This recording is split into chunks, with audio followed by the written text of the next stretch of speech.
Friends, welcome back. तो friends, अभी का वीडियो है मौत का दूसरा नाम है पीएम नरेंद्र मोदी की सुरक्षा में तैनात एसपीजी कमांडो।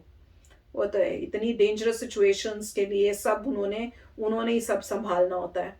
तो वीडियो शुरू करते हैं और पता करते हैं डिटेल्स। वीडियो शुरू करने से पहले अगर आप चैनल पर नए हो और आपने अभी तक सब्सक्राइब नहीं किया तो जल्दी से पहले सब्सक्राइब के बटन और बेल आइकन को क्लिक कर लो ताकि आपको हमारे सारे न्यू वीडियोस के नोटिफिकेशन मिल जाए जैसे हम अपलोड करें। अगर आपको वीडियो पसंद है प्लीज लाइक एंड शेयर। चलिए शुरू करते हैं।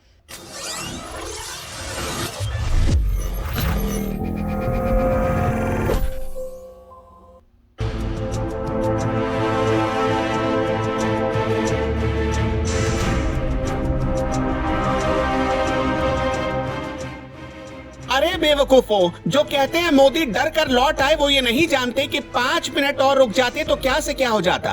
ट्रिगर पर उंगली आ ही गई थी। 1 मिनट में 26 राउंड फायर। गांव में पित्तल भर देती इन कमांडोज की ऑटोमेटिक गन।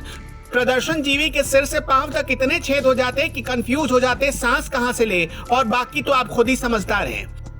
अभी तो मोदी को बचाने के लिए आंखों में गुस्सा उतर ही रहा था। अभी तो बॉडी लैंग्वेज आम से खांसी हुई थी। अभी तो बस एक हुक्म का इंतजार हो रहा था। एक इशारे पर ऐसा तांडव होता कि झंडा उठाने वाले जन्मों जन्मों तक उठना भूल जाते। पंजाब से मोदी डर कर वापस नहीं आए। मोदी नहीं आते तो क्या होता जान लीजिए। दुनिया के सबसे घातक हथियारों से लैस मोदी के एसपीजी कमांडोज को देखिए। आंखों पर काला चश्मा, ब्लैक कलर की कोट और चीते सी नजर लिए तैनात ये जवान क्या से क्या कर सकते हैं, जानेंगे तो होश उड़ जाएंगे आपके। प्रदर्शनकारी बीजेपी का झंडा लेकर पीएम मोदी के काफिले तक पहुंच चुके थे। पीएम पर खतरे का अंदेशा देख एसपीजी कमांडोज ने गोली चलाने की इजाजत मांगी, लेकिन पीएम मोदी ने खुद की परवाह किए बगैर सबकी जान बचा ली। नहीं तो एक इशारा मिलता और फिर उसके बाद फिल्मों में जो सीन देखते हैं ना आप, वो मंजर आपकी आंखों के सामने होता।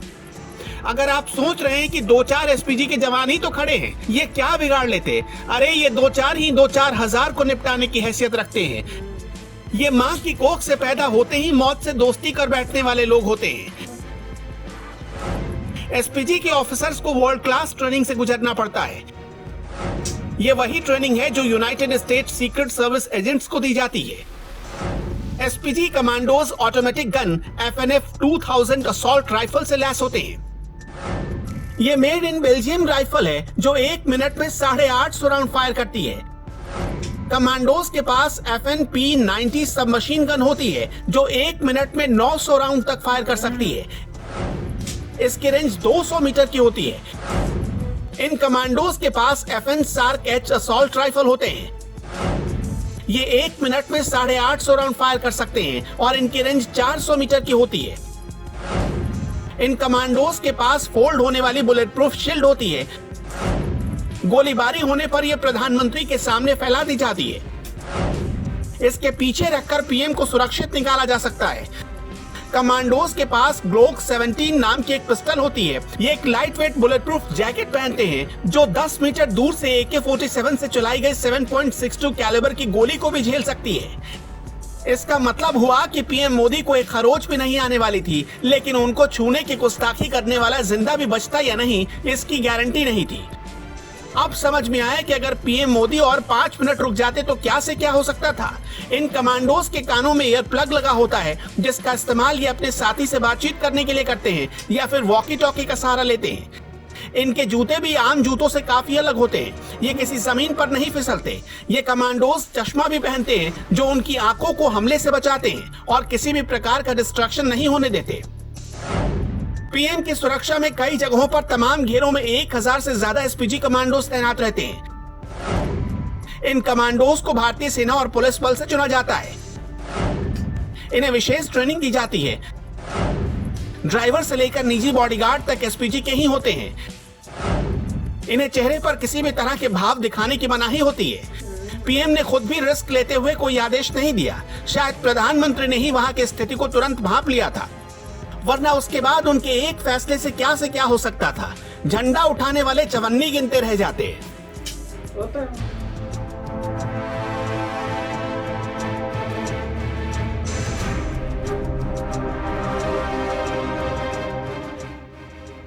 तो फ्रेंड्स, बता तो ये अच्छा रहे कि ये मत सोचो कि वो कुछ कर नहीं सकते थे। मतलब करने को वो बहुत कुछ कर सकते थे, पर मोदी जी ने कहा था कि नहीं, अभी कोई एक्शंस नहीं लेने हैं। और इसमें तो ऐसे भी लग रहा है कि जैसे वो झंडे लेके आए हुए थे बीजेपी के, और उसके साथ आते आते पास आ रहे थे मोदी जी के पास। तो अभी हमने जो वीडियो की थी उसमें वो दिखा रहे थे ना कि कई जो है उनके योगी क्या बोल रहे थे, मोदी जी के जो बीजेपी के साथ हैं वो भी वहां पहुंच गए हैं।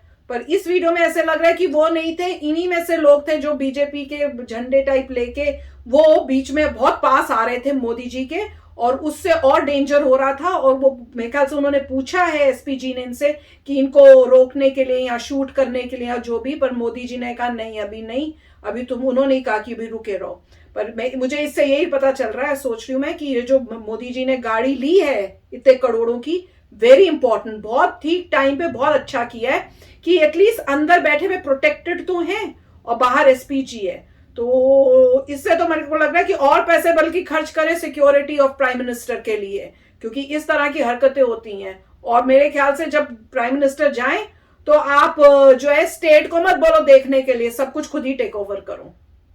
राइट, इसमें एक पॉइंट इंपॉर्टेंट है कि क्या? हमारी कंट्री जो है वो डेमोक्रेसी है, कोई डिक्टेटरशिप नहीं है। वो तो है। तो अगर मान लीजिए कोई भी प्राइम मिनिस्टर जा रहे हैं और सामने लोगों ने जिनके पास कोई वेपन्स नहीं है उन्होंने रोक दिया आपका रास्ता, तो डेमोक्रेसी में कोई उन पे जो है वेपन सिर्फ नहीं फायर करेगा और करेगा। क्यों? क्योंकि वो निहत्थे हैं, अनआर्म्ड है, अनलेस वो लोग आप पे अटैक करें। वो तो राइट, तो अगर मोदी जी जा रहे हैं, सामने लोगों के पास कोई वेपन्स नहीं है, वो रोक के बैठ गए हैं रास्ता, तो कभी भी डेमोक्रेसी में कोई भी प्राइम मिनिस्टर कभी नहीं कहेगा कि निहत्थे लोगों पे आप गोली चलाइए। वो वेट करेंगे कि तुम रुके, उनको अनाउंसमेंट दी जाएगी कि आगे मत आइए, आगे अगर आप इस लेवल से ज्यादा आगे आ गए तब आप पे कार्रवाई हो सकती है, क्योंकि ये डेंजरस लेवल है, इससे आगे मत लाइए। अगर इससे आगे अभी जहां खड़े हैं उससे थोड़ा मार्जिन बोल के कि इससे आगे मत आओ, अभी जाओ वहीं रहो। अगर वो फिर भी उससे आगे जाते हैं तब उन पे हो सकता है कोई ना कोई, मगर ऐसे जैसे अगर कोई ऐसे खड़ा है वो तो नहीं सिचुएशन हुई है। तो ये हम लोगों को पता नहीं है कि क्या ऐसा कुछ हुआ था कि उनको वार्निंग दी है कि इस लाइन के या इसके आगे मत जाओ, और फिर भी वो भागते हुए या कुछ करते करते आगे आने लग गए थे, नहीं रहे तब तो पॉसिबल था कि वो हो जाए। मगर अगर मान लीजिए वैसा होता कि उन पे फायरिंग होती तो बहुत बड़ा इशू बन जाता प्राइम मिनिस्टर के लिए।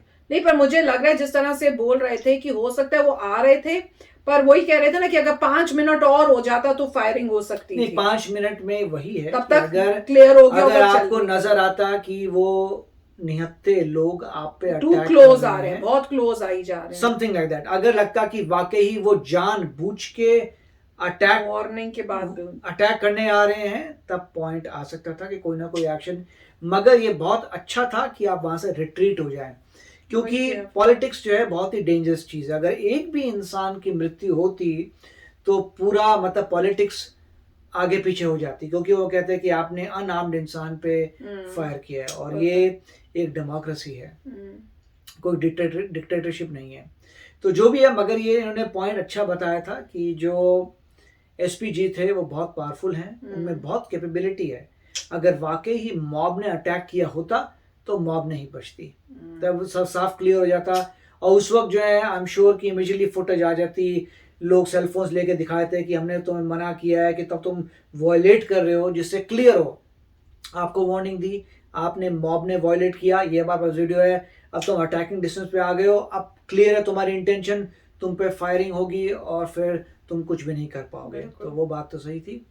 तो काफ़ी मतलब डेंजरस सिचुएशन थी। आई होप कि ऐसा दोबारा ना हो। और मुझे लग रहा है ये सारे वेदर रिलेटेड प्रॉब्लम्स ही नज़र आ रहे हैं कि हेलीकॉप्टर है, वेदर है और फिर डेंजरस हो जाता है। तो मोस्टली हो सकता है अब ये हो कि अगली बार से अगर ऐसा कुछ हो जाए तो प्राइम मिनिस्टर को वापस आ जाना चाहिए घर।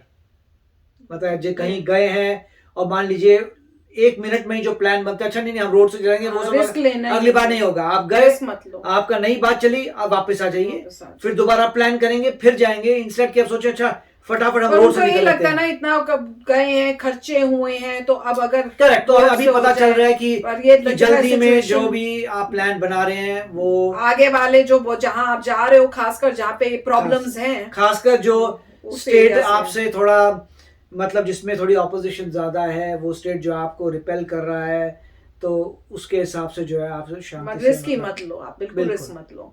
तो चलो फ्रेंड्स, चलते हैं, मिलेंगे नेक्स्ट वीडियो में बहुत ही जल्द। Till then take care and bye bye. तो अगर आप मेरे इस चैनल पे नए हो तो जल्दी से सब्सक्राइब के बटन को हिट करो और बेल आइकन को क्लिक करो, ताकि आपको मेरा जब नया वीडियो मैं लगाऊं आपको उसके बारे में जल्दी से पता चल जाए।